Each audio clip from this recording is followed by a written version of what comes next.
Welcome back, all my 40K fanatics out there. I'm DJ here with Tim's Nation, and the time has arrived. It is time for us to start playing some 10th edition games and getting these armies on the table and seeing what we like, what we don't like, and what we're going to play in some tournaments competitively over the course of 10th edition.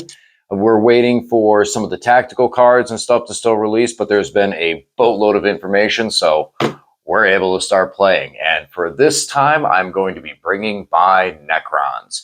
So there is a lot to unpack from the Necrons, a lot of different data sheets, a lot of different combinations of things, and things start getting expensive when you start attaching a bunch of the characters on the unit and everything else. So this is my first stab on it. Mind you, some of my stuff, some of the models in here aren't painted yet because we just seen everything happen, but I think everyone out there can sympathize with the fact that there's just way too much excitement to get, and we want to get these models on the table and start playing them. Now, just a heads up, we're going to mention this during the game too. We are going to be doing the only war mission, which is in the back of the rule book, simply because we don't have the cards yet. And yes, there are resources online that we could go and print them out. But me and Lane were discussing it, and what we consider would probably be one of the best ways to, or excuse me, let me speak properly. Lane and myself were discussing is that we figured the only war mission being very simplified would be a very good opportunity for us to be able to actually look at the armies first before focusing on the missions and seeing how things play out. You know, what RTO is going to run? Are they going to pre-select the missions, et cetera, et cetera? There's still a lot of unknown with what the competitive scene is going to look like and the meta, that we wanted the opportunity to just play our armies and get used to them and, you know, get this. So only war mission that's in the back of the book is the one that we're going to be doing for this. I think I've covered everything else right there. Let's jump over to the army and take a look at what we got. Okay, so this is my first stab at Necrons. So what's nice about this is we don't have to go over all the dynasties. We don't have to go over all that stuff. This is Necrons. One detachment, one data sheet, one dynasty to rule them all. So let's get into it. We got two of the Scorpek Destroyers. I know people have been a little down on Scorpeks because of some of the reductions of their weapons and their abilities, et cetera, et cetera. I still love these guys. I'm going to be taking two 6-man squads of Scorpeks, 2 plasma sights in each, and both will be led by a Scorpek Lord. So you're going to be giving me some lethal hits, some opportunities to get back some devastating wounds, and all that fun stuff. Next, we are going to be escorting them with a Catacomb command barge with a triple weave. My thoughts with him is he has the Resurrection Orb, so we can get a couple more dudes on him, a couple more dudes on the out of the Scorpeks, and try and escort him across the battle.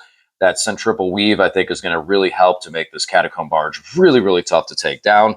We'll see how it does. Next up is my Lichguard. I have been dying to put these guys on the channel because of my little conversion I did. Went and got like 10 of these Overlord models and slapped shields on them because I want my Lichguard to look big and bulky. And hopefully that's how they're going to play tonight. So 10 Lichguard with sword and shield. I will be attaching a Techno, 2 Crypt Thralls, and an Overlord. The Techno, so basic stats, these guys will be -1 to wound because they have a noble with them. They will have the 5-up feel no pain, and then they will have their 4-up invuln because of their shields. Overlord is going to have the Scythe. I want to make sure he does a little more combat, have more combat damage on him. And the Techno is going to have the Canoptek control node because of the Canoptek units that I'm fielding. I want to make sure, so if they float over by them, I can give those guys a boost to hit on some of their weapons. And then the 2 Crypt Thralls, which in my previous video, you guys know, I love these guys. These guys are absolutely amazing, and especially with the Lichguard, giving them fight on death is just big value, big value, big value. Overlord will have the Res Orb. It's free, and that's kind of one of the big reasons to take an Overlord or Lord in there is to have that Res Orb to do command reanimations during my opponent's command phase. Next up is my 3 Canoptek Doomstalkers. So we'll get over to it in just a second. I do have the Sovereign in here to be able to give these guys +1 to hit. And as well, you got the Canoptek control node, so these guys should be able to be hitting on a 3-up while they're on the move. These guys are a little cheaper than the Doomsday Arc. I know that a lot of people are running Doomsday Arcs because of just the damage output that comes with them. But I like the size of the Doomstalker because of how it's able to, it's not as long. So I feel it'll be a little bit easier to hide these guys and pop out and shoot. So we're going to give them a try. They're also a little cheaper than the Doomsday Arcs, and I have 3 of these guys, and this will be the first time, I think this is the first time they've ever appeared on the channel.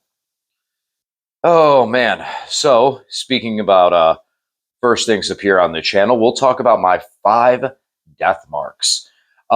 These guys are snipers. They have precision fire. I think that there's some room for them in the game right now, so I'm going to give them a try out, see how they do. I don't know how many characters Lane's going to be bringing, but it's definitely nice to be able to threaten those guys, threaten the characters if I can get line of sight on them and the unit. That's a very key point with precision, is that yes, you can pick to hit the character, but you still have to be able to visibly see the character.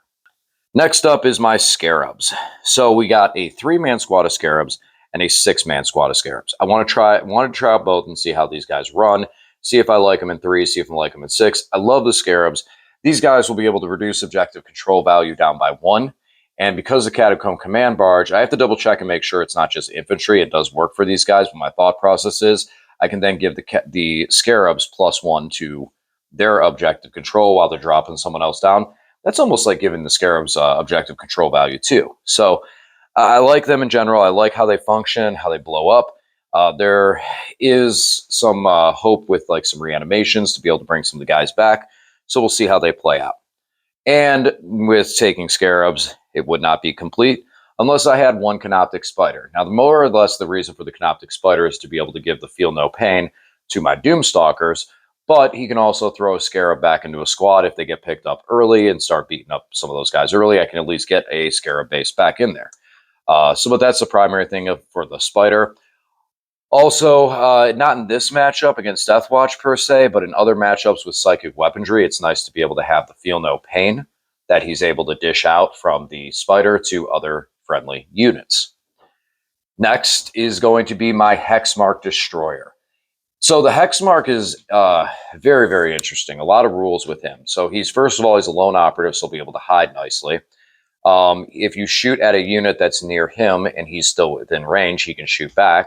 He overwatches on a 2-up, and I can use a strat on him for free, even if I've already used this turn. So there's a lot of value out of him. The big thing is that he's a lone operative, relatively cheap, and can take the Sovereign to be able to count other units as having characters, such as the Scarabs, the Spyder, if it matters, and the most importantly, the Doomstalkers. And last but surely not least, the Canoptek Reanimator. I don't expect the Canoptek Reanimator to live very long because of how solid its buff is, but the longer this thing lives and the more it moves across the field, the more guys I'm going to be able to reanimate, especially with some of my higher wound models. I definitely would think that he has some value here. It's just going to be a matter of, can he survive getting hit when other units are able to draw a lane, get around, and pop him off. His movement, the aura being a 12-inch range helps a lot, but as he moves to keep everyone in that aura, is he going to be successful in the attacks and the attempts that he's going to make? All right, guys, so that's my Necron list. Please, if you haven't already, subscribe to the channel, turn on the bell for notifications. We're going to get Lane's army list on the channel here soon, so you guys can see what he's bringing. And we'll be getting the game up as soon as we can. Guys, again, please subscribe, turn on the bell for notifications, get notified for everything in this series, as well as all the other 40K content that we try and bring here. And I got a whole bunch of gamers coming back with 10th edition coming out of the woodwork, and yeah, more or less probably a bunch of them just getting a bunch of housework done so that they're allowed out to play. So guys, thanks for watching, and we'll catch you over on the game. Talk to you soon.